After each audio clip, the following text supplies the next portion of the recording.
This is Houston. Say again, please. Houston, we've had a problem.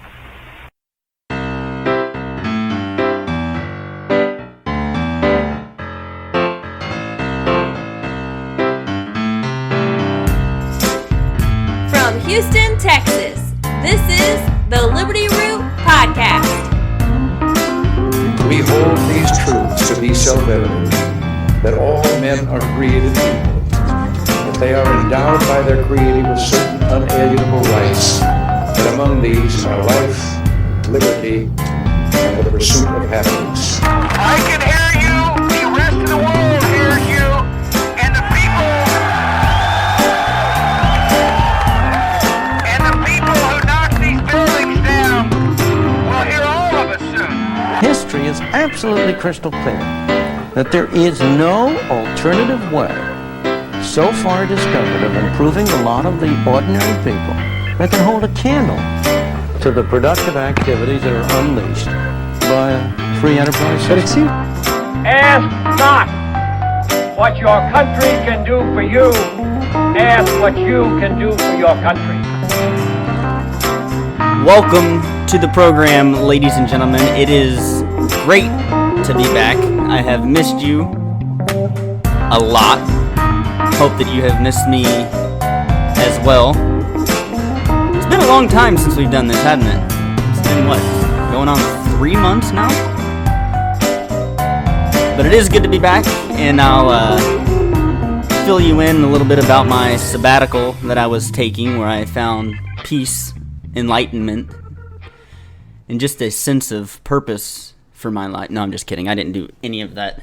It was more of a technical glitch that rendered us from being able to do the podcast. I'll kind of tell you a little bit about it because I wasn't too clear as far as what was going on besides just the post of saying that we were postponing the podcast. Well, here's the backstory. The podcast that we did, the last one we did was back in March, and I was running it through a laptop. Well, I was editing the laptop for podcast number 5, and I was on there editing and cutting and putting stuff together, when all of a sudden I get this blue screen that comes up on the laptop saying corrupt file, and I was like, okay, well, which is good because I back up all my files, so I was like, I can always upload them and put them into the system once I reboot the computer. Well, I hit the power button, rebooted the computer, and same thing happened. This blue screen popped up and said corrupt file on your computer. So I got on my phone and I started YouTubing, because that's what you do. Everything's on YouTube. If I want to fix anything, I have to go to YouTube because I can't fix anything based off of my own intellect. So I get on YouTube and I type in, how do you fix computer, the issue that I was having. These kids on there who are probably 8 were figuring out how to do it, and so I was trying to follow along, did all their steps, and I kept getting the same thing. So I thought, this computer's 10 years old, it's probably a lost cause. So I called my wife, this is when she was still back in Indiana, and I was here in Houston. And I pondered the idea of maybe, instead of going out and purchasing a computer when we had a good computer at home, was for her to send it to me, and I would just delay the podcast a week until I was able to get it here and up and running. Well, I called her, and then she informed me that, oh, I didn't tell you? Just a couple weeks ago, I went to turn on the desktop, and it won't turn on. It's not working. So I made the decision right there that we'd have to suspend the podcast, because I thought if I was going to go out and buy a new computer and a new setup, that I wanted to do it right, and to do it right cost money.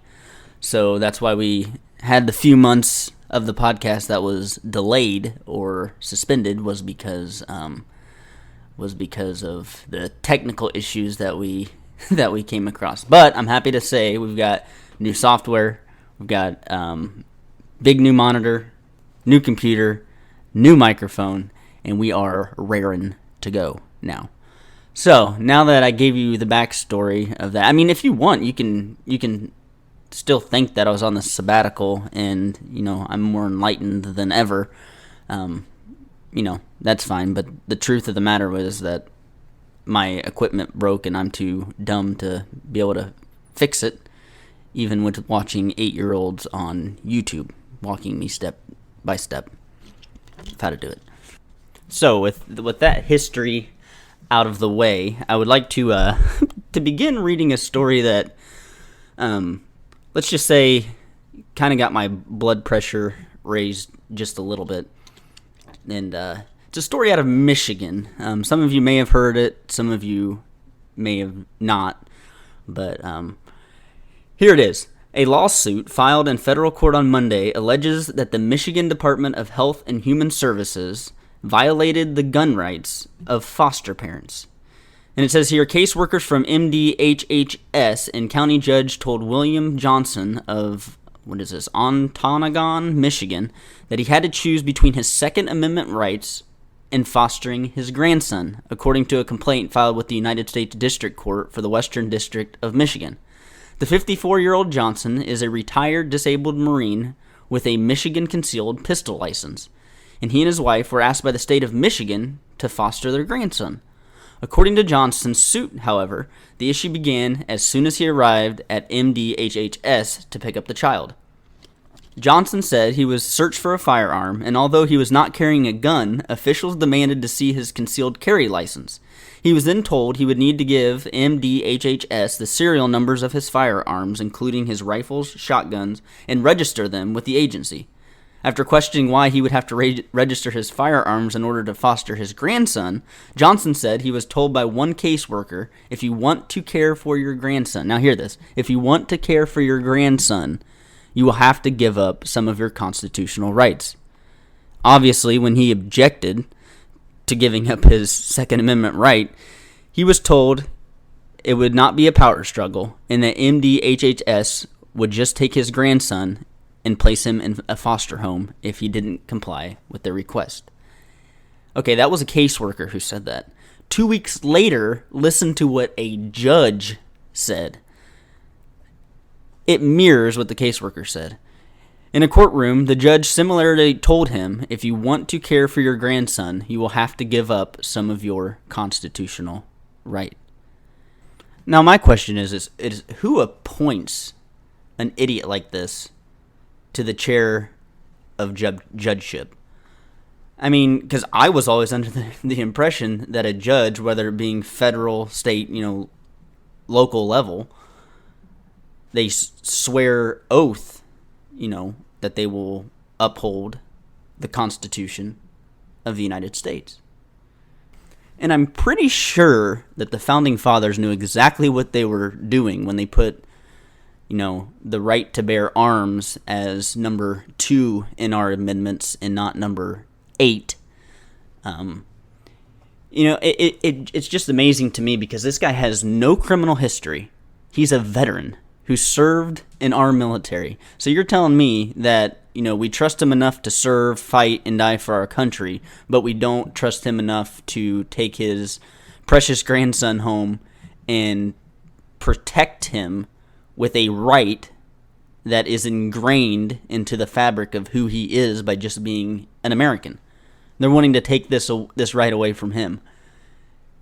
And, I mean, shouldn't this be, one of the criteria for being able to get a child?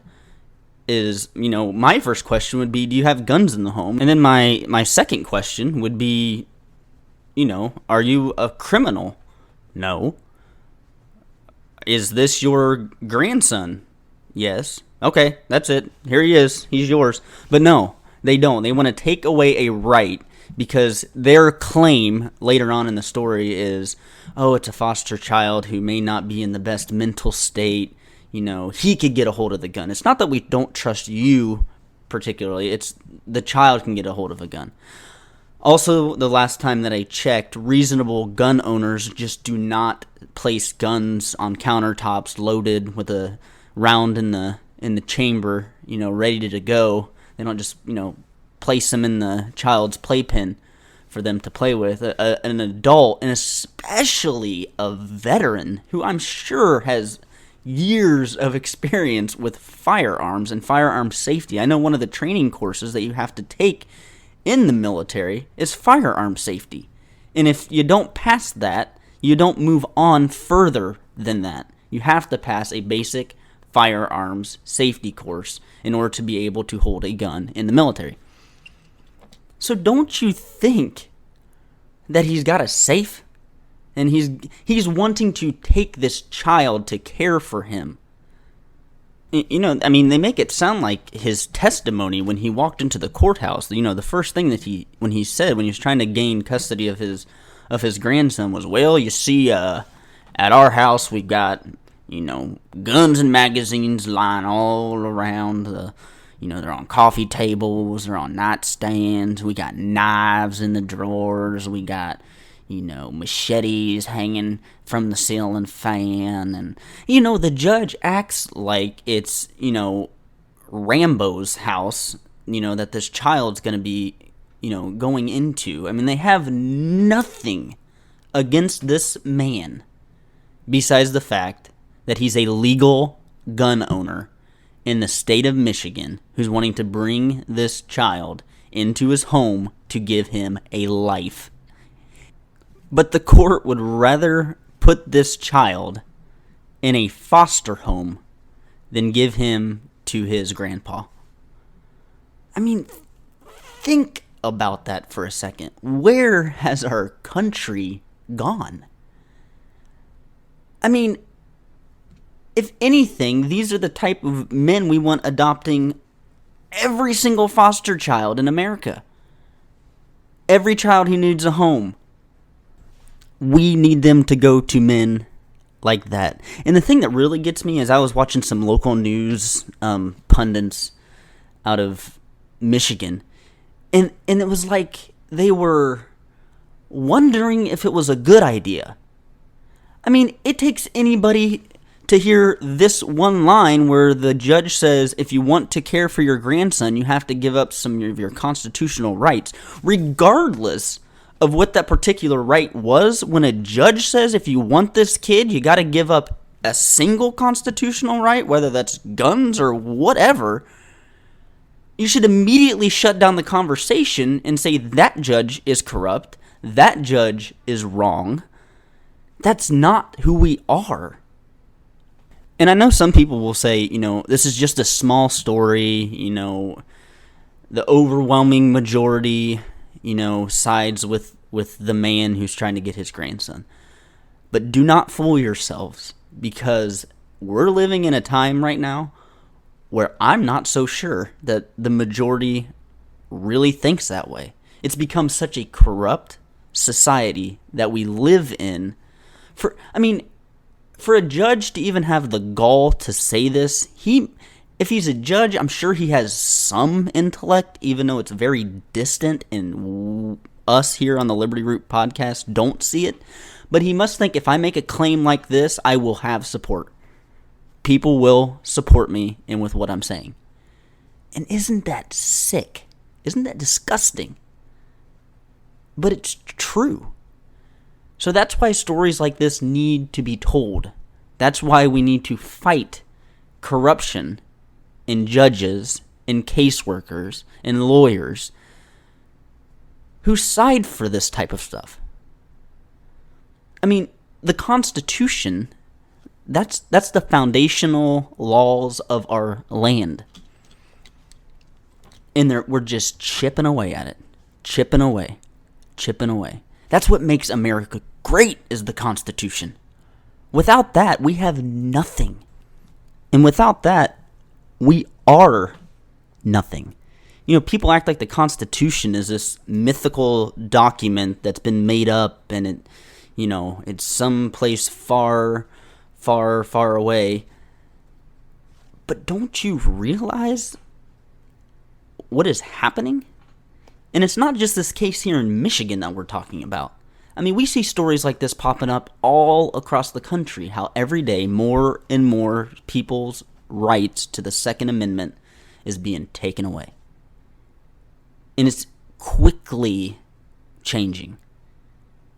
And if we don't fight for stories like this, for a grandpa wanting his beautiful grandson to come home, make it a home, a loving home, a safe, more with the guns in the home, a safe home, if we're advocating against that, then I'm not sure I have a very positive and confident, hopeful outlook on the future.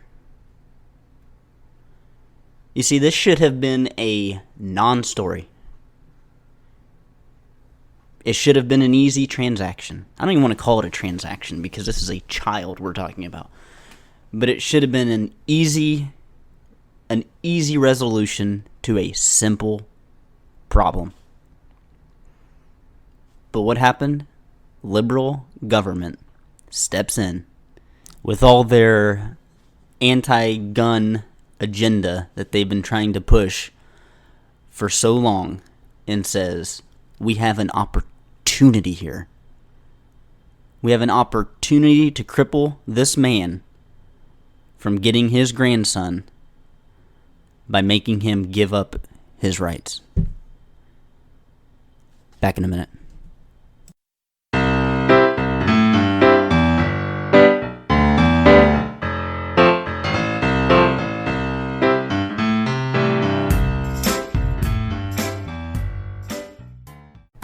What if I told you you could be the winner of our next free gift card giveaway? What if I told you that just by liking our Facebook page, you're entered? What if you already like our page? Can you still win? Absolutely! All you need to do is share our Facebook page and boom, you'll be entered! And now through Saturday, August 26th, you have the chance to be our next winner. The winner will be announced on August 30th podcast. So go, click, like, and share today.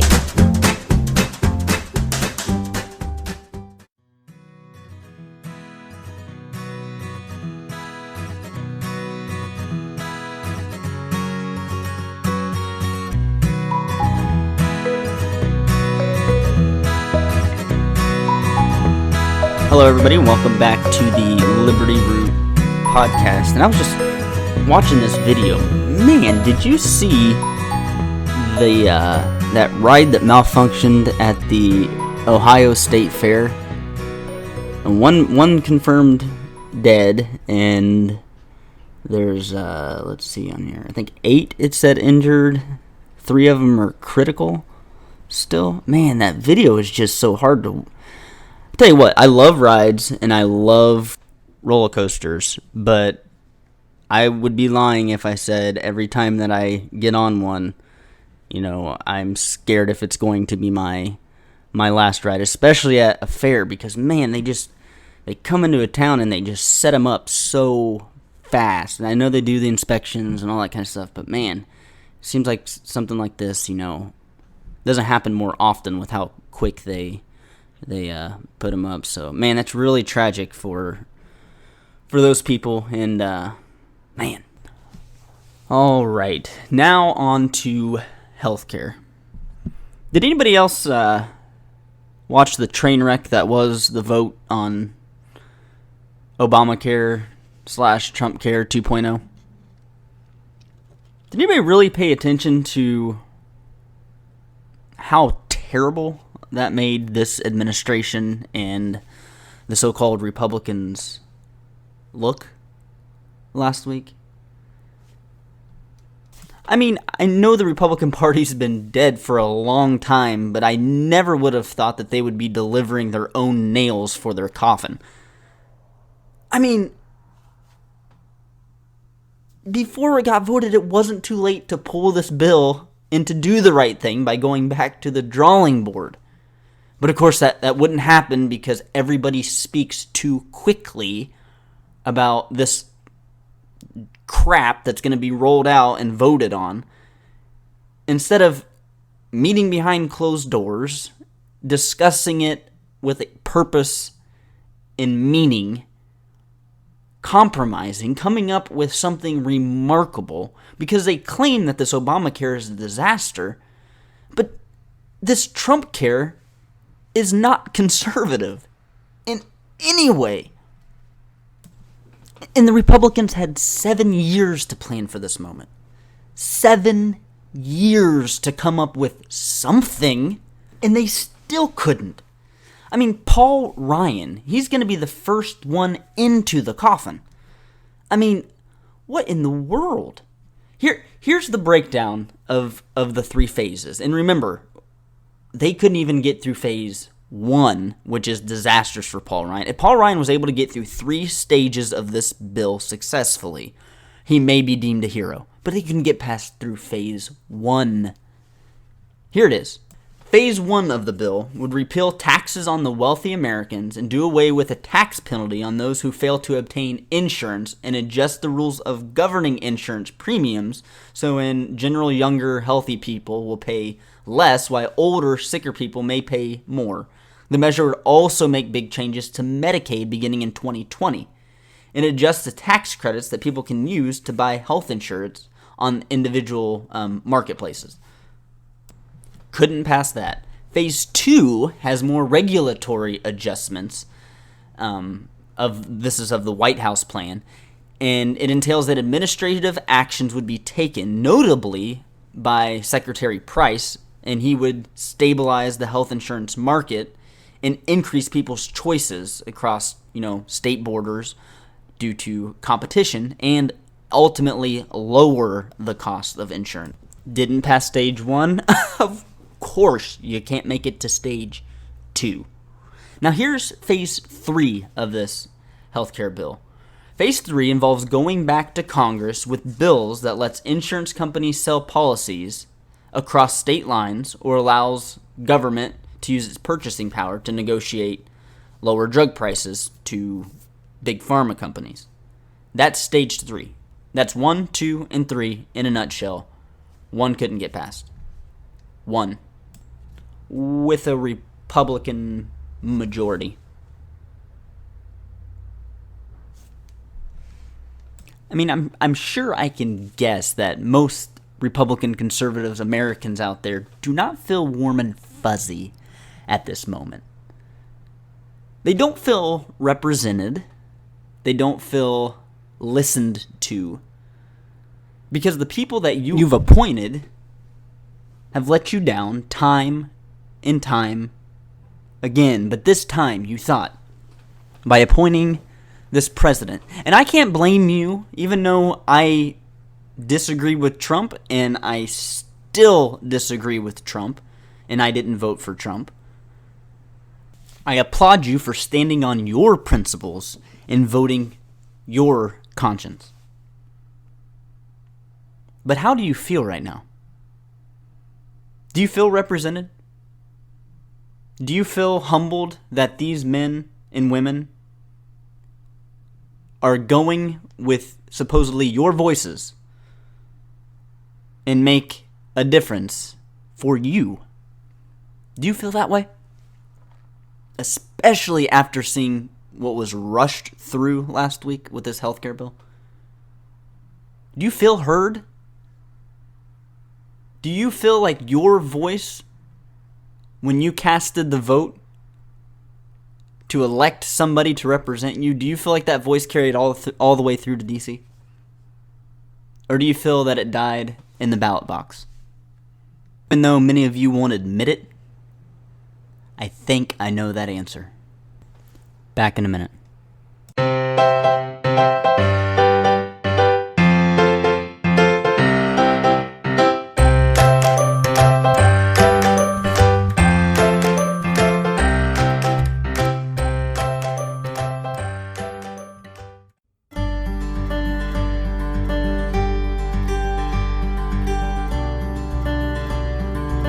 In 1720, a farm was purchased by John Adams Sr. in Braintree, Massachusetts. He was only 29 years old.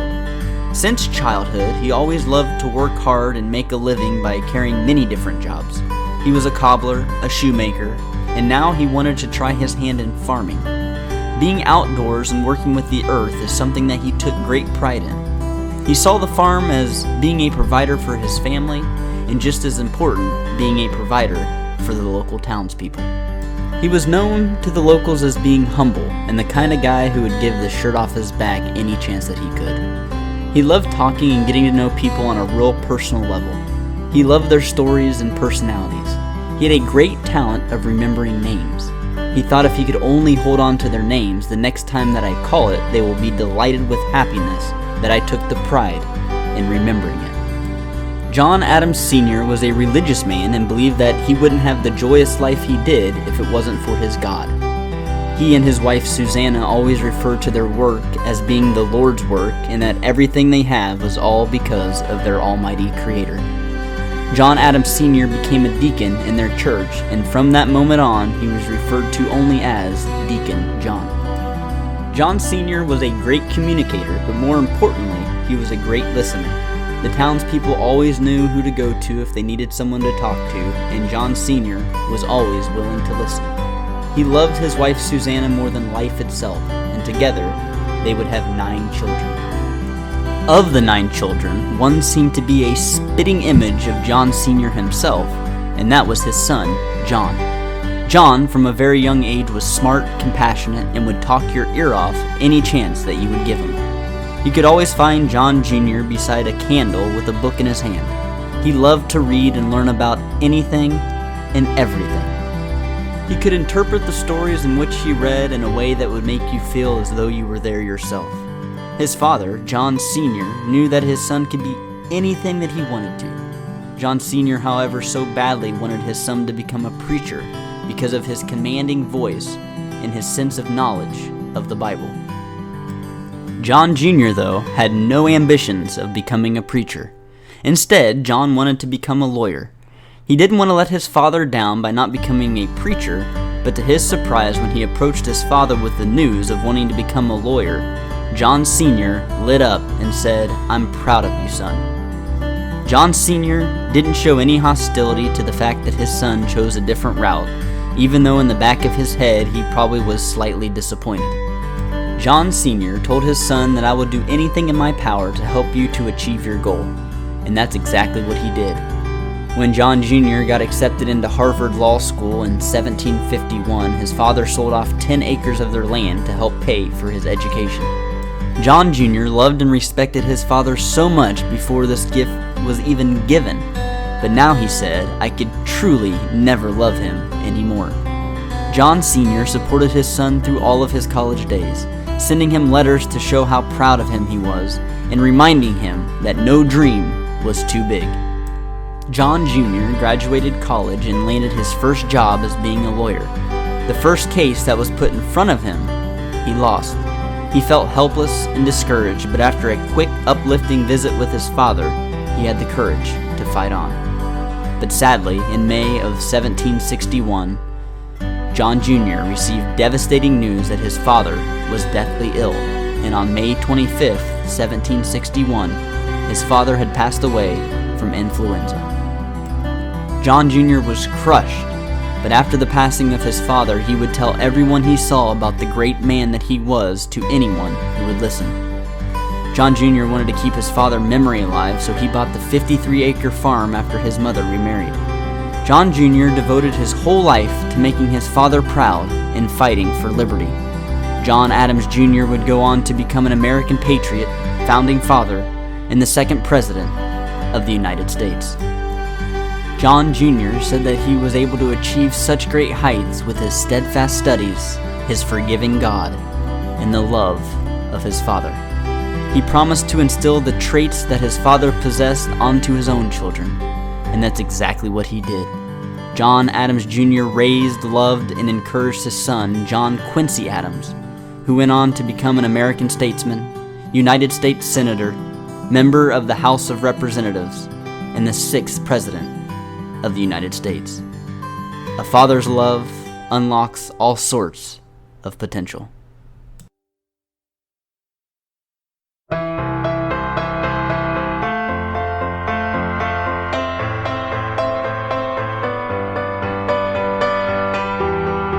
Well, that does it for this week's episode of the Liberty Root podcast.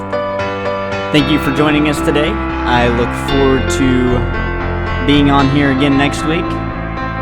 And as always, remember, live life, restore liberty, and pursue happiness.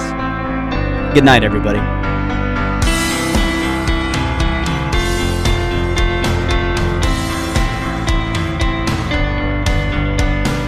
This has been a Liberty Root production.